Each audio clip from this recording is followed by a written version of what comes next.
کتاب اردو افسانہ عہد حاضر میں جلدوم مرتب رابعہ ربا افسانہ نگار نقشبندی سید نور الحسین پیدائش 19 مارچ 1950 اورنگ آباد مہاراشٹر انڈیا تعلیم ایم اے اردو اعزاز ساہتہ اکادمی ایوارڈ اتر پردیش اردو اکادمی ایوارڈ اور دیگر تصانیف سمٹتے دائرے افسانے 1995 مور رقص تماشائی افسانے 1988 گھڑی میں اتری تھی شام افسانے 1999 فقط بیان تک افسانے 2012 آہنکار ناول 2005 ایوانوں کے خوابیدہ چراغ افسانے 2013 چاند ہم سے باتیں کرتا ہے ناول 2015 اور دیگر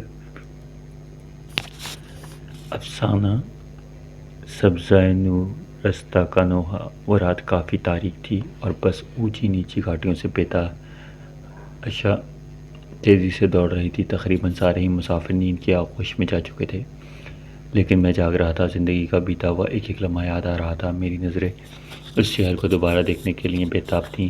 میں بار بار کھڑکی سے باہر جھانک رہا تھا، لیکن باہر کیا تھا؟ تاریکی اور سے شدید تاریکی۔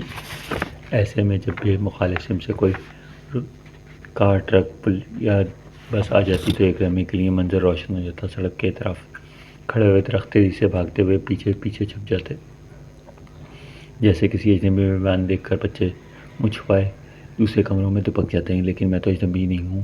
اس سڑک سے اس شہر سے اس سڑک تک بچپن سے جوانی تک جانے کتنی بار گزرا ہوا ہوں گا، اب تو اس کی گنتی بھی یاد نہیں رہی۔ اس زمانے میں میٹرک تعلیم تو ہمارے اپنے شہر میں ہو جاتی تھی، لیکن اعلیٰ تعلیم کے لیے حیدرآباد جانا ہوتا تھا، اور جب میں نے بھی میٹرک کامیاب کر لیا تو اعلیٰ تعلیم کے لیے حصول کے لیے جذبہ ہے مجھے عثمانی یونیورسٹی لے آیا۔ میری آنکھوں میں یونیورسٹی ایک گوشہ روشن ہو گیا۔ لیکچر ہال، آڈیٹوریم، لائبریری، پھر ہاسٹل، پھر بے شمار دوستوں کے چہرے جگنوں کی طرح جھلملانے لگے۔ خدا جانے وہ سب اب کہاں اور کس حال میں ہوں گے۔ اس زمانے میں میری دوستی ایک ایسی صحافی سے بھی ہو گئی تھی جو بیچلرز کوارٹرز میں رہتا تھا۔ میں اس سے ملنے اکثر چلا جاتا تھا۔ وہ مجھ سے مختلف سیاسی موضوعات پر گفتگو کرتا، تیزی سے بدلتے ہوئے حالات پر تبصرہ بھی کرتا۔ اس کی آنکھوں میں وحشت دکھائی دیتی اور کبھی وہ عجیب سے خواب دکھاتا، اور اس کی باتیں جب میری سمجھ سے بالا تر ہو جاتی تو مجھے گھسیٹتے ہوئے عابد علی روڈ پر لے جاتا۔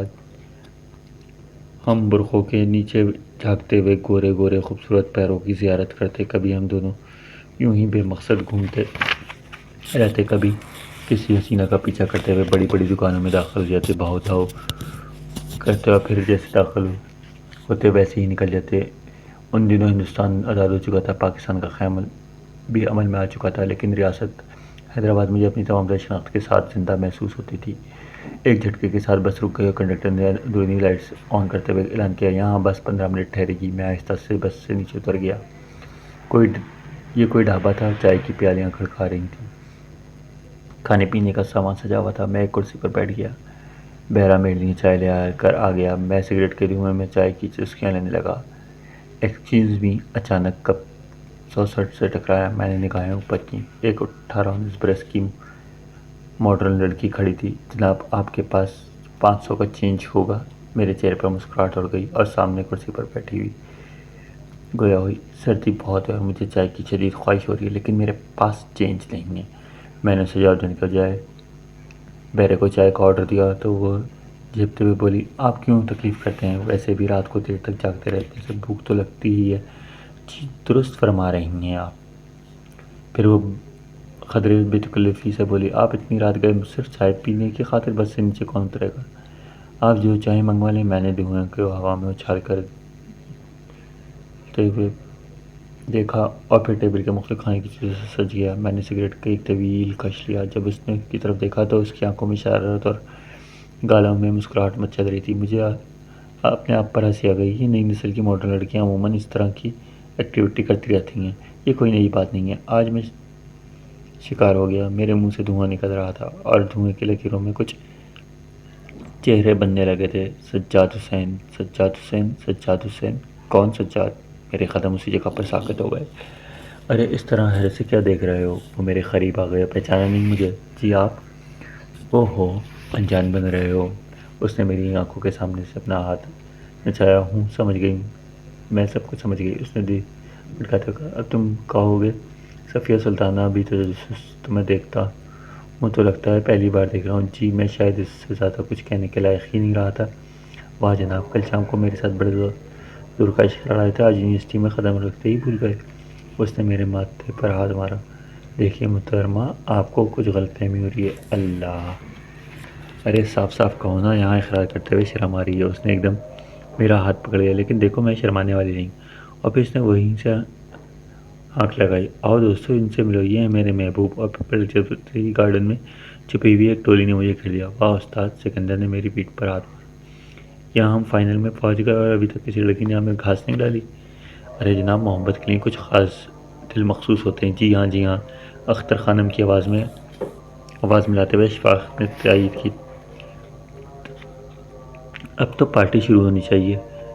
اور پھر کب پارٹی ہوئی، کب کیسے کینٹین پہنچے، مجھے کچھ پتہ ہی نہیں چلا۔ میرے ہوش اس وقت ٹھکانے لگے جو صفیہ سلطانہ میرے ہاتھوں میں ایک لفافہ تھماتے ہوئے کہا، بھائی جان سجاد حسین، عقل کے ناخن لو، دراصل تمہارا منی آرڈر اشفاق نے اپنے دستخط سے چھڑا لیا تھا، یہ پارٹی انہی پیسوں سے ہوئی۔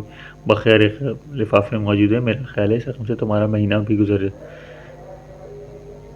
بھر گزارا ہو جائے گا۔ اور پھر خیخوں کی آواز گونج اٹھی، وہ سب اٹھ کر چلے گئے۔ اچھا جناب، آپ کا بہت شکریہ۔ وہ کرسی سے اٹھ گئی، میری طرف بنا دیکھے بس کی طرف جانے لگی۔ میں نے سگریٹ کو دیکھا، وہ کب کا جل چکا تھا۔ پھر ایک بار اپنی سیٹ پر بیٹھا اور بس اپنا سفر شروع کر چکی تھی۔ میں سیٹ کی پشت پر جھول گیا، آنکھیں بند کر لیں۔ ایک طویل عرصے کے بعد انڈیا آیا تھا، ایک ڈیلیگیشن کے ساتھ ہمارے مذاکرے ہو چکے تھے، اور جب حکومت نے مجھ سے خواہش کی کہ میں اس شہر کے علاوہ کس شہر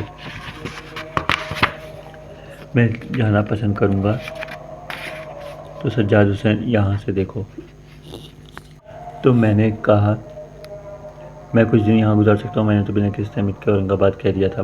اس وقت سب نے میری طرف سوالیہ نظروں سے دیکھا تھا۔ کیا آخر میں دہلی، ممبئی، کلکتہ، بنگلور وغیرہ بڑے شہروں کو چھوڑ کر اورنگ آباد کیوں جانا چاہتا ہوں؟ تب میں نے بتایا تھا کہ وہاں میرے بہت سارے دوست ہیں جو مسلسل مجھے چٹھیاں لکھتے رہتے ہیں، میں ایک بار بھی یہاں ضرور آؤں۔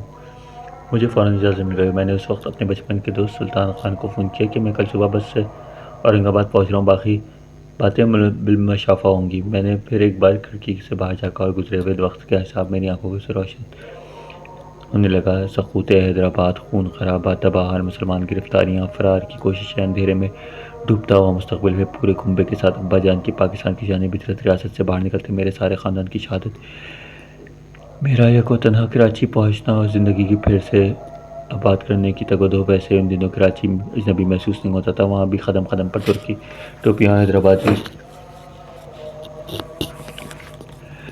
نکورہو کی صدائیں گونجتی رہتی تھیں۔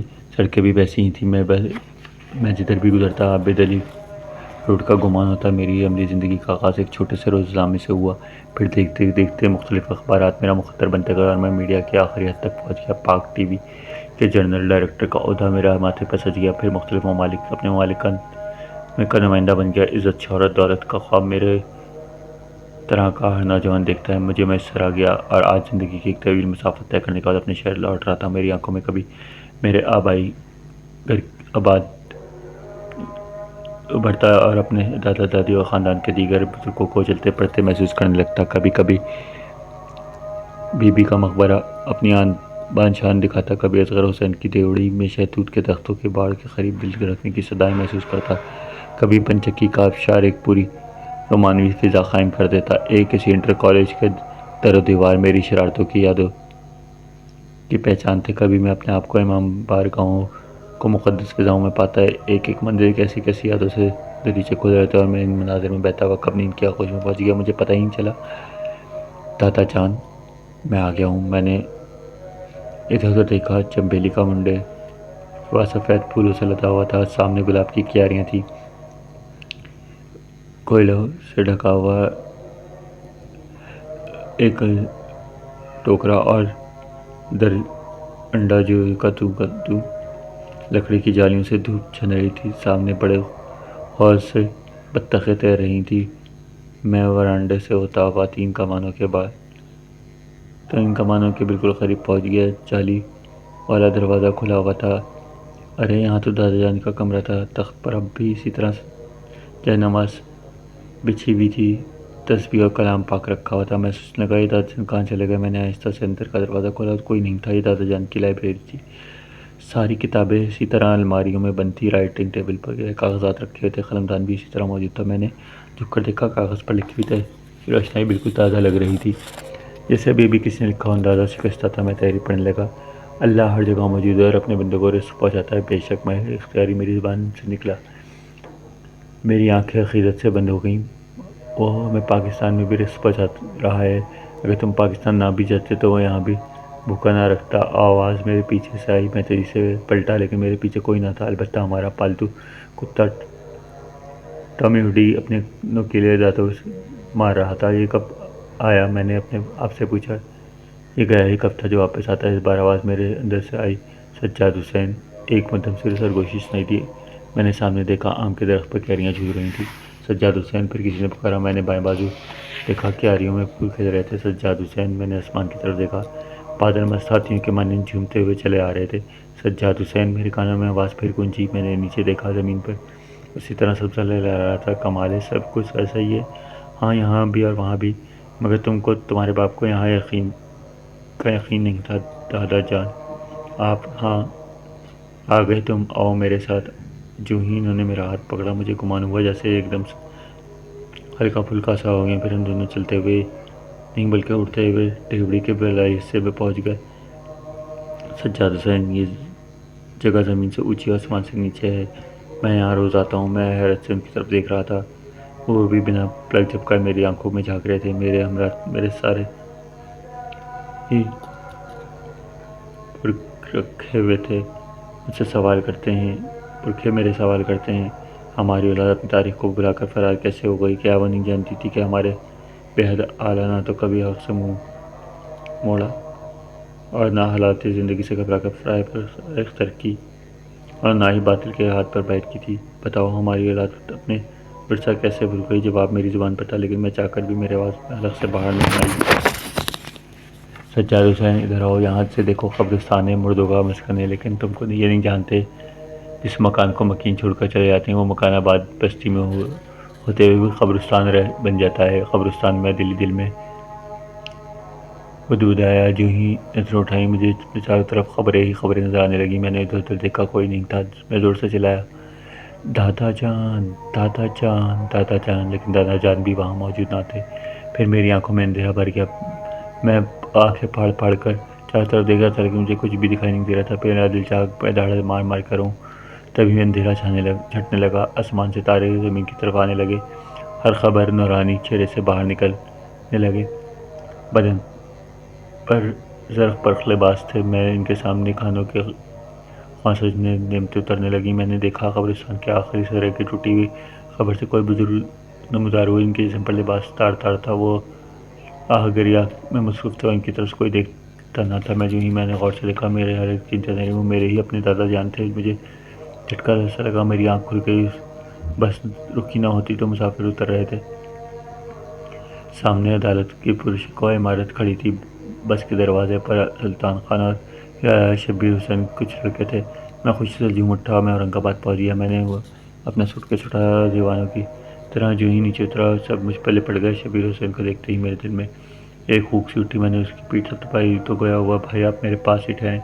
جی نہیں، سلطان خان نے خدرونچی آواز میں کہا، میرا یار میرے گھر ٹھہرے گا، نہ تمہارے گھر نہ میرے گھر۔ میرا خیال ہے سجاد حسین، میں تمہاری انتظام کسی اچھے ہوٹل سے کروا دیتا ہوں۔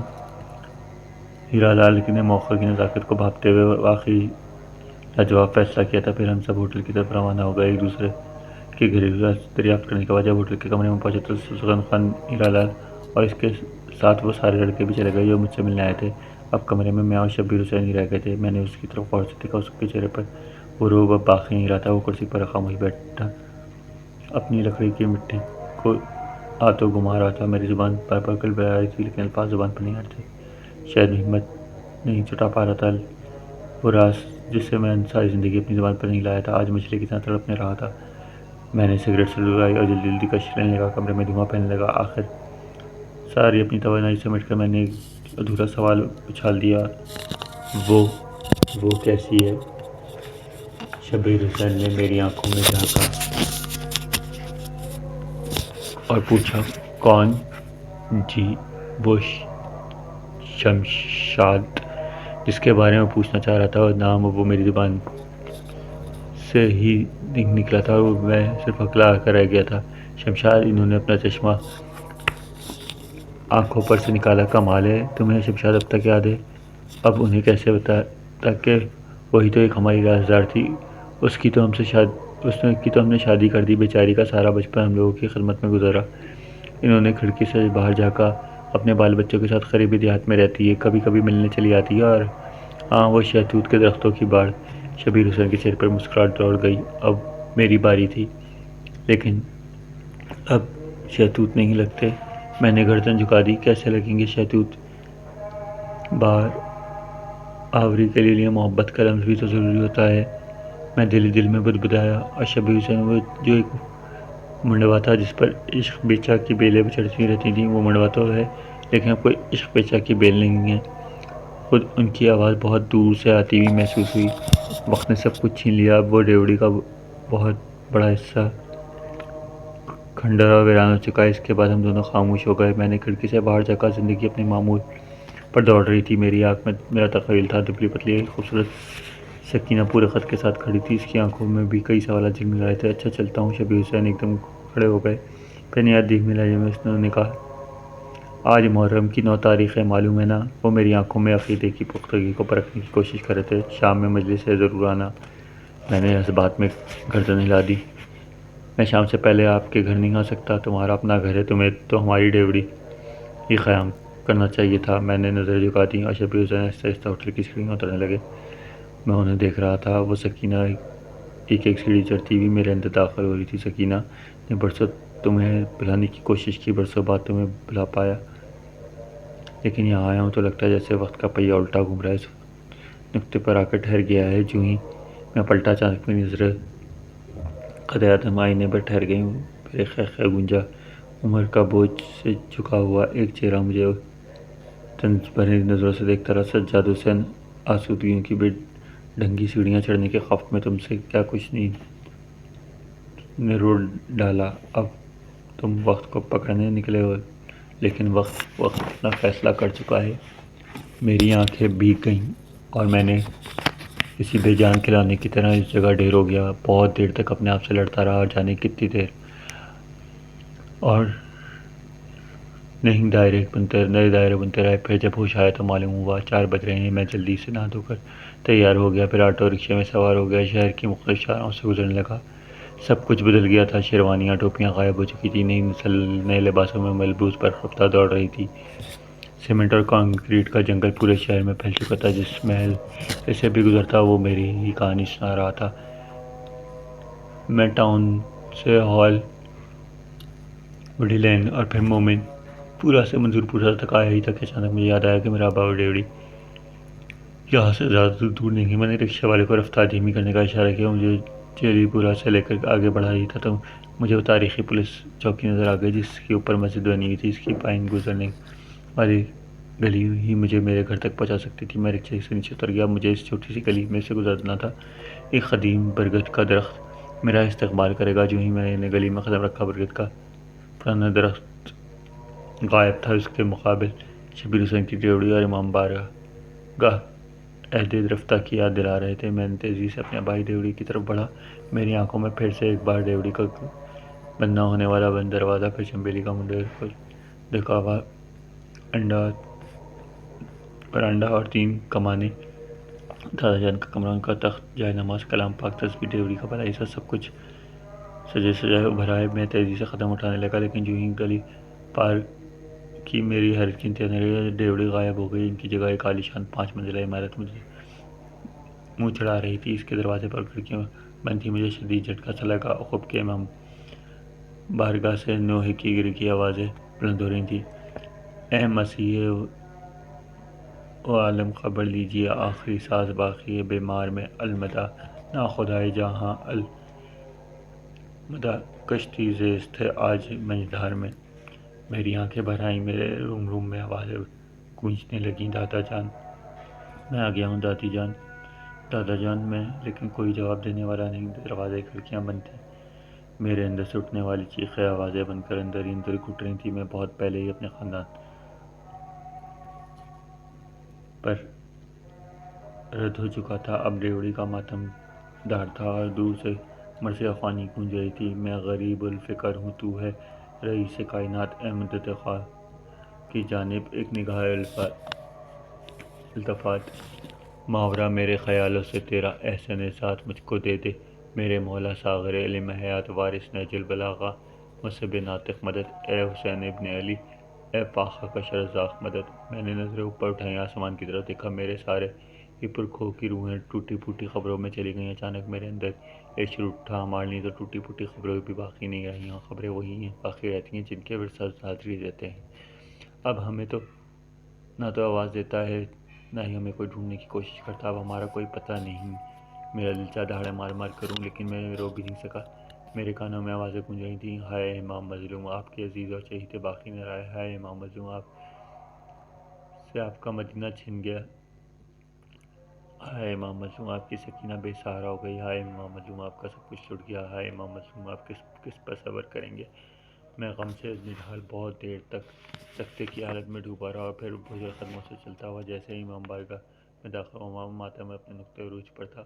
سینے پر پڑنے والی ہر ضرب اور منہ سے نکلنے والی ہر آواز تشنا شد یا حسین راست میرے دل پر بجلی بن کر گزر رہی تھی۔ ماتم داروں میں بھی شامل ہو گیا، میری آنکھوں سے آنسوؤں کی برسات ہو رہی تھی، میری زبان سے پورے کرب کے ساتھ آوازیں نکل رہی تھیں، ہائے تشنا شد یا حسین، ہائے تشنا شد یا حسین، ہائے تشنا شد یا حسین۔